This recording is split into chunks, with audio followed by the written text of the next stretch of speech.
Right. Right, Glenda, now both interviews have been completed. We've interviewed Anne-Marie and Bernadette.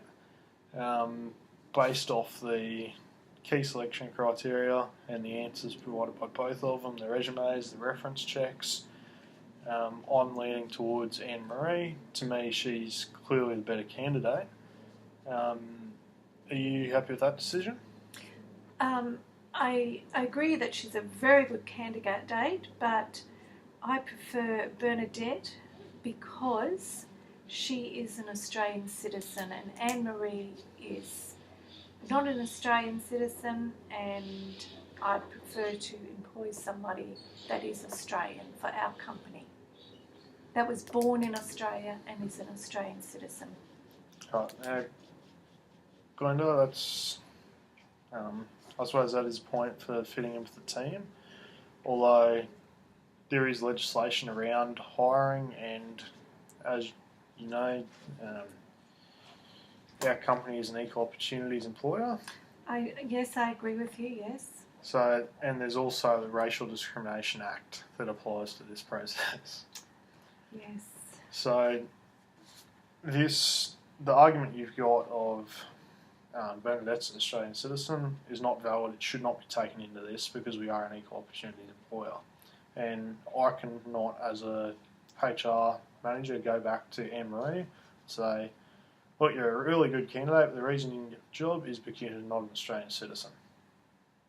She would then have a case to go to Fair Work, and so she's been discriminated against. Yes, okay, I agree with you there. Right, so the reason I think Anne-Marie is better, based on the key selection criteria, so I've got some of the answers here. So to me, she's met all the key selection criteria and scored highly. So she's missed a couple of points, but the majority of it is pretty good. So in her previous roles, she said she enjoyed her job in administration. She's currently working in retail, but has, with that same company, worked in admin in the past, which was 3 years ago, but there is that 4 years of experience. And she's said she's worked with high-level managers in the past in relaying info, where you've got Bernadette, who hasn't had administration experience in the past. She's really straight out of school. Said she's going to uni, she wants to start accounting, which would be beneficial. However, as working for a permanent person, she's going to have a week handover. We want someone with experience. So that 4 years of experience to me is invaluable. So we can't go with someone with no experience in this situation. Yes. And those are the two we shortlisted. So her other skills, though, she scored pretty strongly in communication. Her organisational skills seem okay, they pass. IT skills seem very strong. Customer service skills, although it won't be a lot of external customers in this role, it'll be more internal customers. Working in retail, she would have built up those good customer service skills, which is part of any job. And she also seems to have good interpersonal skills, which is also probably gained from working in retail, but that is an invaluable skill, working with multiple people, working as part of a team and reporting to a manager. And some of the examples she's given are quite good. So I particularly like the example of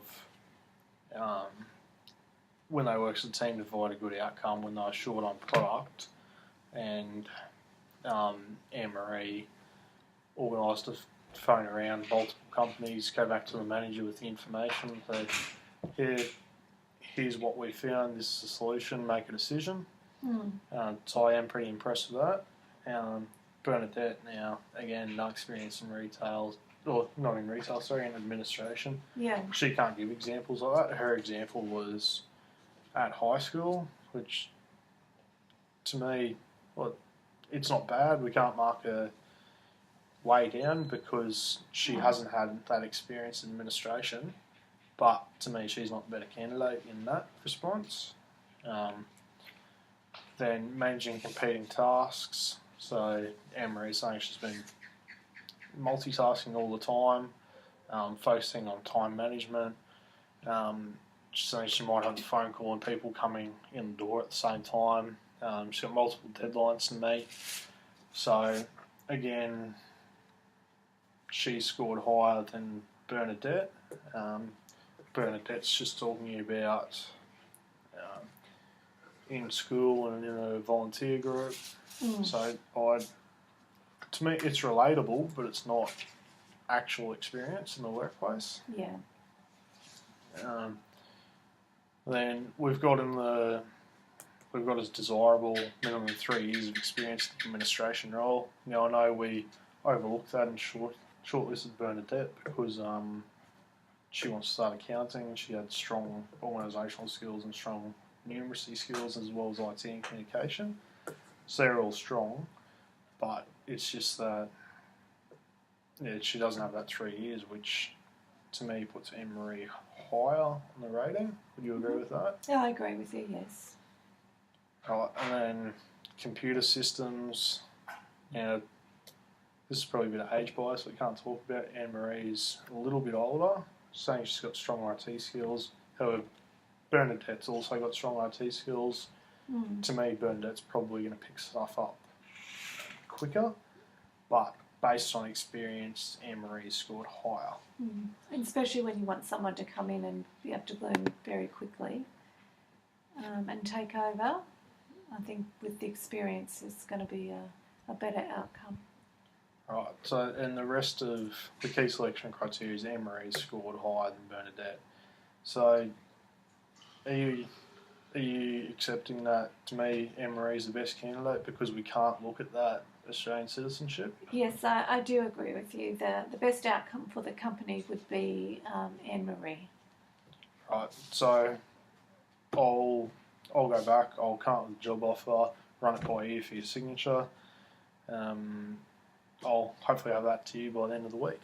Sounds fantastic. All right, thanks for your assistance on this, Glenda. No problems.